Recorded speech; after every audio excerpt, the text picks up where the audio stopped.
We didn't make Pikmin 3 simply to extend the series. We made it because we wanted to.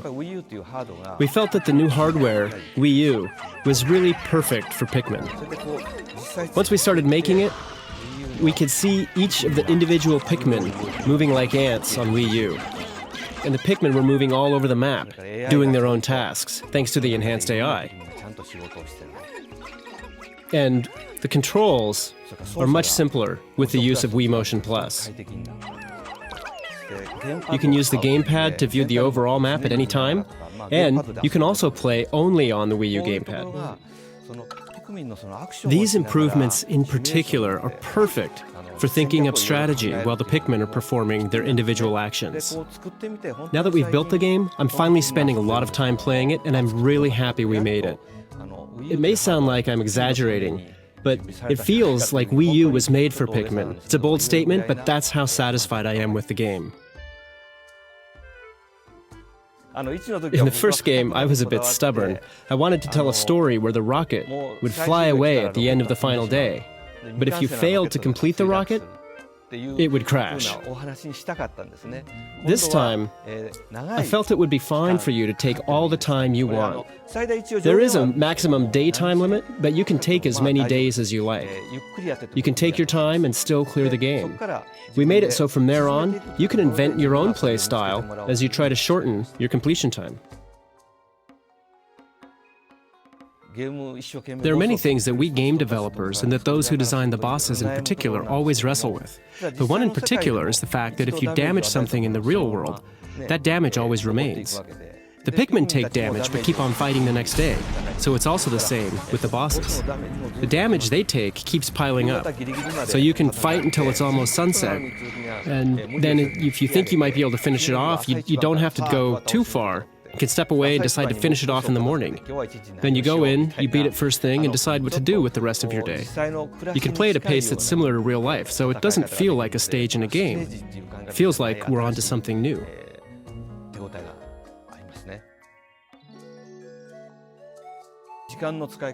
How you use your time, and in particular how you use the map on the gamepad, is extremely important in this game, as it makes it much easier to spend your time effectively by having the Pikmin perform a variety of different tasks at the same time. There are 3 main characters this time, and you can place each of them in various places on the map and have them oversee the work. Once a task is finished, you can move on to the next thing, so the amount of work you can do over the course of a day has increased greatly. Once you discover this, the game becomes very interesting.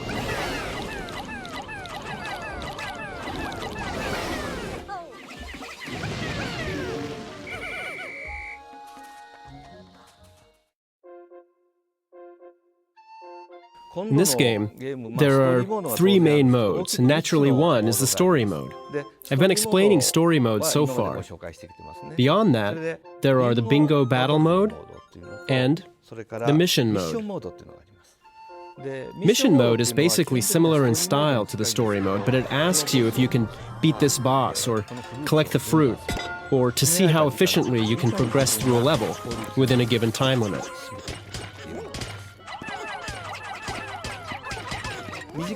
You can experience the fundamentals of a Pikmin game in a short time, about 7 to 10 minutes.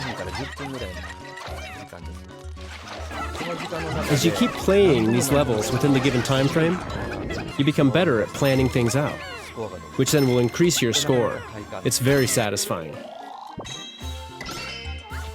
If you play this, I think your technique in story mode will greatly improve. So I think it will be more fun to go back and try playing the story mode again after you've played mission mode. Then there's also the bingo battle mode. In this mode, you basically battle against somebody else. There's a bingo card, and whoever gets a bingo first wins. So there are a lot of potential strategies involved. You can get in the other player's way, or go for the items you need to win, or you can try and get the item they need to block their bingo. Games like this can really set apart the expert from the novice. So, we added a roulette wheel. Because you can get a variety of items, you can turn the tides of battle. And by playing this mode, you can also get a sense of what Pikmin is all about.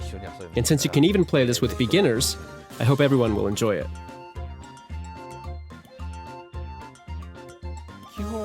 Because so much thought has gone into the Wii Remote since the early days of the Wii hardware, I think the basic Wii Remote nunchuck controls are the most comfortable way to play.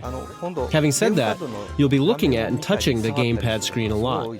So we made it so that you can also play with the gamepad, similar to the controls from the Nintendo GameCube version. So I think you should choose how you'll play depending on what style you want to play at that time or the occasion. There's the refined GameCube controls and the Wii Remote and nunchuck controls. You can also play with the Wii U Pro controller. And we've also made it compatible with playing only on the Wii U gamepad with the TV turned off. As I talk about this game, aren't you feeling that it may seem like it might be a difficult game? I like absorbing myself in a game, and when I do, I tend to talk about it passionately. But the game's difficulty has been on my mind. So we tested it recently with some grade school kids. We found it's the kind of game that the more you play at your own pace, the more you start to understand it. So I think it will be played by a wide variety of people. Also, during my personal time the other day, I took a group of neighborhood kids out for a recreational activity. I was doodling and drew a Pikmin. One of the girls caught me and asked, "Why are you drawing a Pikmin?" And I asked if she knew Pikmin, and the girl said, "Yes." And then a slightly older boy came by and said, "Hey, that's a Pikmin." The girl went on to say, "You know, mister, there's a bad guy in the game called a Bulborb." I thanked her for the information. Knowing that kids like them knew about Pikmin really relieved me. And knowing that it's the kind of game that kids like them can play too reassured me that I could recommend the game to anyone.